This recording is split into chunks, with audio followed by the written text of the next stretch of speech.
പറ്റില്ല. ഇത്രയ്ക്ക് സ്വാർത്ഥരാരും ആവരുത്. നമ്മളൊരു പബ്ലിക് ഫിഗർ ആകുമ്പോൾ പബ്ലിക്കിൽ എന്ത് നടക്കുന്നെന്നുള്ള ഒരു ബോധം കൂടി നമുക്ക് വേണം. എല്ലാവർക്കും ജോബീന ജുവൽ വണ്ടേഴ്സ് വ്ലോഗിലേക്ക് സ്വാഗതം. പ്രിയ സുഹൃത്തുക്കളെ, നമുക്ക് ഇനി മുതൽ ഓൾട്ടർനേറ്റ് ഡേയ്സ് ആയിരിക്കും കേട്ടോ വീഡിയോസ് ഉള്ളത്. പറ്റുവാണെങ്കിൽ മാത്രമേ ഞാൻ ഡെയിലി വീഡിയോ ഇടത്തുള്ളൂ. എല്ലാവരും സുഖമായി ഇരിക്കുന്നു എന്ന് വിശ്വസിക്കുന്നു. ഇന്നലെ ഒക്കെ ഞാൻ തിരക്കായി പോയി കേട്ടോ, അതുകൊണ്ടാണ് വീഡിയോ ഇടാതിരുന്നത്. എന്നാലും ഞാൻ ഓൾട്ടർനേറ്റ് എങ്കിലും വീഡിയോ ഇനി തൊട്ട് ഇടും. പിന്നെ നമ്മുടെ വെയിറ്റ് ലോസിൻ്റെ ഷോർട്ട് വീഡിയോസും ഞാൻ നെക്സ്റ്റ് മന്ത് മുതലായിരിക്കും ഇടുന്നത്. ജിമ്മിൽ അപ്പോഴേ ഞാൻ പോയി തുടങ്ങത്തുള്ളൂ, അപ്പോഴേ ഡയറ്റും കാര്യങ്ങളും ഒക്കെ ഓക്കെ ആവത്തുള്ളൂ. അതുകൊണ്ടാണ് കേട്ടോ. അപ്പോൾ നമുക്ക് ഇന്നത്തെ ടോപ്പിക് എന്നാന്ന് വെച്ചാൽ, നമ്മുടെ ജാസ്മിൻ ജാഫറിന്റെ പേരിൽ ഒരു കേസ് വന്നിരിക്കുവാണ്. അപ്പോൾ അത് എന്നതാന്ന് നമുക്കൊന്ന് നോക്കിയിട്ട് വരാം. ക്ഷേത്രകുളത്തിൽ കാൽ കഴുകിയുള്ള റീൽസ് ചിത്രീകരിച്ച ബിഗ് ബോസ് താരം ജാസ്മിൻ ജാഫറിനെതിരെ പരാതി. ഗുരുവായൂർ ദേവസ്വമാണ് പോലീസിൽ പരാതി നൽകിയത്. ഡിയർ ഫ്രണ്ട്സ്, ഞാൻ ഈ ജാസ്മിന്റെ റീൽസ് കണ്ടിട്ടുണ്ടായിരുന്നു. അപ്പൊ ജാസ്മിൻ ഇങ്ങനെ കാലൊക്കെ കഴുകുന്നത് കണ്ടതാണ്. പക്ഷെ എനിക്ക് അത് മനസ്സിലായില്ല. അത് ഈ അമ്പലക്കുളത്തിന്റെ അകത്ത്, ഈ അമ്പലത്തിന്റെ കുളമാണെന്നും ഒന്നും എനിക്ക് മനസ്സിലായില്ലായിരുന്നു. ഞാൻ ഈ നാട്ടിലുള്ള ഗുരുവായൂർ ടെമ്പിളിലൊന്നും ഞാൻ പോയിട്ടില്ല. ഞാൻ ഉത്തര ഗുരുവായൂരിൽ പോയിട്ടുണ്ട്. അതായത് നമ്മുടെ ഇവിടെ നോർത്ത് ഇന്ത്യയിലുള്ള ഡൽഹിയിലുള്ള ഗുരുവായൂർ ടെമ്പിളിലാണ് ഞാൻ പോയിട്ടുള്ളത്. ക്ഷേത്രകുളത്തിൽ എത്തുകയും അവിടെ കാൽ നനച്ച് വീഡിയോ ചിത്രീകരിക്കുന്നതുമാണ് ദൃശ്യങ്ങളിൽ കാണാനാകുന്നത്. എന്നാൽ ക്ഷേത്രത്തിൽ ദൃശ്യങ്ങൾ ചിത്രീകരിക്കുന്നതും ക്ഷേത്രകുളത്തിൽ ഇറങ്ങുന്നതും ഹിന്ദുക്കൾക്ക് ക്ഷേത്രത്തിൽ പ്രവേശിക്കുന്നതിനടക്കം ഗുരുവായൂർ ക്ഷേത്രത്തിൽ വിലക്കുണ്ട്. ഇതെല്ലാം മറികടന്നുകൊണ്ട് വീഡിയോ ചിത്രീകരിച്ചതിനെതിരെയാണ് ദേവസ്വം അഡ്മിനിസ്ട്രേറ്റർ ടെമ്പിൾ പോലീസിന് പരാതി നൽകിയിരിക്കുന്നത്. മത വൈരാഗ്യം അടക്കം ഉയർത്തിക്കൊണ്ടുള്ള നടപടിയാണ് ഇവിടെ ഉണ്ടായിട്ടുള്ളത് എന്ന് ചൂണ്ടിക്കാട്ടിക്കൊണ്ടുള്ളതാണ്. കലാഭവന പ്രകാരമുള്ള നിയമങ്ങൾ ചൂണ്ടിക്കാട്ടിക്കൊണ്ടാണ് പരാതി നൽകിയിരിക്കുന്നത്. ഈ പരാതിയിൽ ഗുരുവായൂർ ടെമ്പിൾ പോലീസ് അഡ്മിനിസ്ട്രേറ്ററുടെ പരാതി സ്വീകരിച്ചിട്ടുണ്ട്. കേസ് എടുക്കുന്നതടക്കമുള്ള കാര്യങ്ങൾ. മുമ്പ് ഇങ്ങനത്തെ ഒരു പ്രശ്നമായിട്ട് വന്നത് ജസ്ന സലിമാണ്. അത് കഴിഞ്ഞ് ഇപ്പൊ നമ്മുടെ ജാസ്മിൻ ജാഫർ.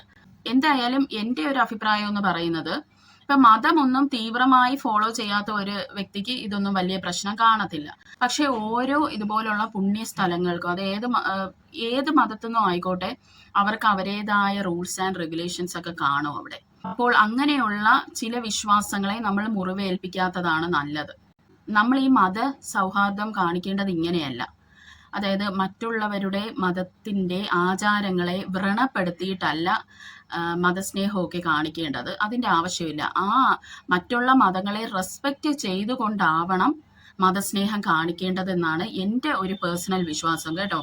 നമ്മുടെ ജാസ്മിൻ ജാഫറിൻ്റെ ഒരു ക്യാരക്ടർ വെച്ചിട്ട് ഇതൊക്കെ ആരെങ്കിലും പറഞ്ഞും കൊടുത്ത് കാണും.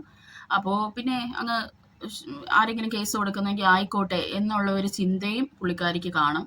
പുള്ളിക്കാരി അങ്ങനെ ഗവനിക്കാത്ത ഒരു വ്യക്തിത്വമായിട്ടാണ് എനിക്ക് പേഴ്സണലി ഫീൽ ചെയ്തിട്ടുള്ളത്, നമ്മുടെ ഈ ബിഗ് ബോസിൽ ഞാൻ കണ്ടത് വെച്ച്. പിന്നെ ഈ ഇടയ്ക്ക് നമ്മുടെ റെനീഷ അവിടെ ചെന്നിട്ടുണ്ടായിരുന്നു ഗുരുവായൂർ അമ്പലത്തിൽ.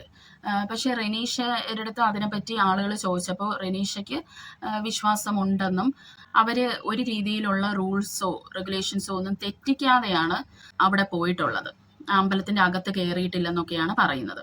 അപ്പോൾ അങ്ങനെയൊക്കെ നമ്മൾ ചെല്ലുന്നത് കൊണ്ട് കുഴപ്പമില്ല. ഇങ്ങനെയുള്ള പ്രശസ്തമായ അമ്പലങ്ങൾ, പിന്നെ ഇപ്പോൾ നമ്മുടെ ജാസ്മിൻ ജാഫറൊക്കെ പബ്ലിക് ഫിഗർ അല്ലായിരുന്നെങ്കിൽ ഒരുപക്ഷെ ആരും ഇത് ശ്രദ്ധിക്കത്തു കൂടിയില്ലായിരുന്നു. ഇതിപ്പോൾ അവരൊരു പബ്ലിക് ഫിഗറാണ്, അതുകൊണ്ടാണ് അവരിങ്ങനെ പോയപ്പോൾ ഇതൊരു വലിയൊരു ഇഷ്യൂ ആയി മാറിയതായിട്ടാണ് എനിക്ക് പേഴ്സണലി തോന്നിയത് കേട്ടോ.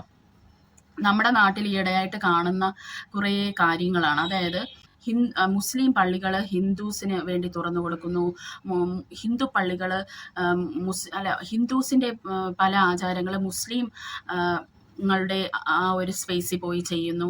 അങ്ങനെയൊക്കെ പലതും ഞാനിങ്ങനെ സോഷ്യൽ മീഡിയയിലൊക്കെ കാണുന്നുണ്ട്. പക്ഷെ അതിൻ്റെയൊക്കെ ഒരു ആവശ്യമുണ്ടോ നമുക്ക്? അങ്ങനെ ഒരു ആവശ്യത്തിലേക്ക് മാറിയല്ലേ നമ്മുടെ കേരളം.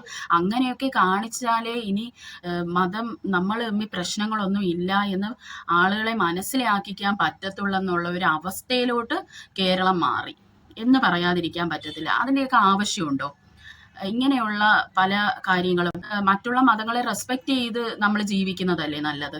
അല്ലാതെ ഇങ്ങനെ മറ്റുള്ളവരെ മുറിവേൽപ്പിച്ചിട്ടുള്ള ഒരു സ്നേഹപ്രകടനത്തിൻ്റെ ഒക്കെ ആവശ്യമുണ്ടോ?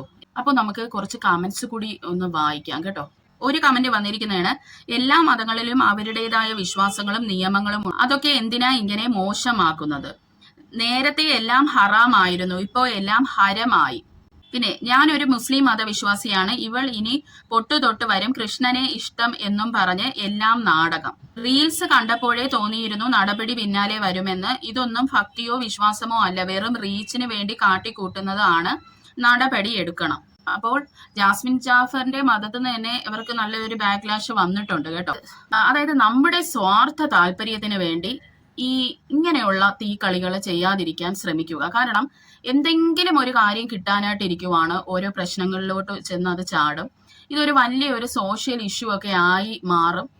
അപ്പൊ അതിനൊക്കെ നമ്മൾ എന്തിനാണ് കൂട്ടു നിൽക്കുന്നത് എന്ന് എനിക്ക് മനസ്സിലാവുന്നില്ല. ഇത്രയ്ക്ക് സ്വാർത്ഥരാരും ആവരുത്. നമ്മളൊരു പബ്ലിക് ഫിഗർ ആകുമ്പോൾ പബ്ലിക്കിൽ എന്ത് നടക്കുന്നെന്നുള്ള ഒരു ബോധം കൂടി നമുക്ക് വേണം. അപ്പോൾ നിങ്ങളുടെ അഭിപ്രായം എന്തെന്ന് വെച്ചാൽ എന്നെ അറിയിക്കണം കേട്ടോ. വീഡിയോ ഇഷ്ടപ്പെട്ടാൽ ലൈക്ക്, ഷെയർ ആൻഡ് കമന്റ് ചെയ്യണം. അപ്പോൾ അടുത്ത ഒരു വീഡിയോയുമായി വരുന്നവരെ ചിൽ ദെൻ ബൈ.